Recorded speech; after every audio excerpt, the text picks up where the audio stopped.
We have some more NHL RFA signings to discuss today, including Ottawa Senators forward Mark Stone. We'll discuss the details of the contract, and I'll give you my thoughts coming up next.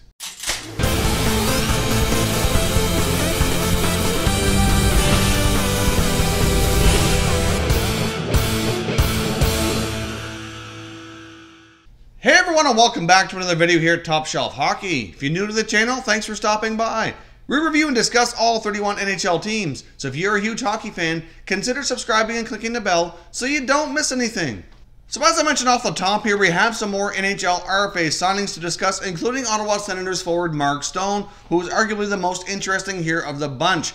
The Senators and Mark Stone were set to go to an arbitration hearing, and shortly beforehand here, they were able to come to terms on their own, but the downfall here is this is only a one-year contract. The value is $7.35 million, which I think is more than fair. To be honest, I think if the Senators were going to sign Mark Stone, I personally thought he would get something around an 8x8 contract, 8 years, $8 million. That's what I think Stone is worth. I mean, he's arguably their best forward. And last season, he put up more than a point per game. He's steadily improved over the last number of years, and he really brings a lot to the Senators, and I thought that was what he'd be worth. So $7.35 for 1 year really is not a bad deal at all. I think it's a good contract, but it puts the team in an incredibly risky situation here, where three of their top players, if not the three best players on the team, including Erik Karlsson, Matt Duchene, and now forward Mark Stone, are all pending unrestricted free agents going into next season. If Mark Stone was still a restricted free agent after this year, it wouldn't be so bad. But this is his last year of restricted free agency. He's now going to be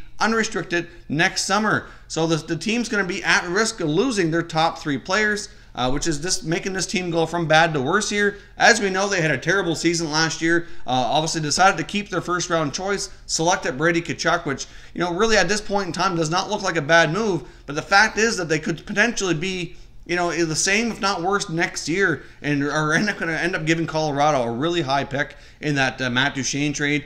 So at this point in time, that trade continues to look worse and worse here all the time as we go. I mean, Duchene did play relatively well for the Senators down the stretch. He's been a good fit there, so that part of the deal has been okay, but they gave up a lot to get him. They're at risk of losing him now through free agency, and they're going to give Colorado a potentially top 5, if not top 3 pick in the NHL draft in 2019. So as I said, this team is in an incredibly risky position here. Why they could not get a long-term deal done with Stone is beyond belief. I know there's a lot of fans outraged on Twitter. I've seen since Twitter's gone a little bit, they're happy he signed, but they're really upset it's not long-term, and I completely understand. I completely agree with them here. Signing Stone to a long-term deal would have given this fan base at least a little bit of optimism that things might actually be going in the right direction, and that Pierre Dorion and Eugene Melnyk actually have a clue on how to run this franchise, which at this point in time, a lot of fans, including myself, don't have much confidence in them at all, because they're kind of running this team into the ground here day by day. This has been an absolutely terrible offseason for Ottawa. Normally when you get one of your top players get signed, it's usually good news and happy thoughts, but not today for Ottawa Senators fan base. Now, the other signing I want to talk about today also belongs to the Ottawa Senators. Cody Ceci has received his arbitration award, and he's been given a one-year deal at $4.3 million. It was announced earlier that Cody Ceci was seeking a $6 million contract, and the team was offering closer to 3 to 3.5. So at this point in time, for him to get 4.3, to be honest, is a little bit surprising. I had him pegged to be a little bit closer to 3.7, 3.8. So it's definitely a little bit higher than where I expected it to go. Now, I guess the good news on the CC deal here is that it is only 1 year, and next year he's still a restricted free agent with arbitration rights. So he's, unlike the other guys we've already discussed here, he will not be a pending UFA.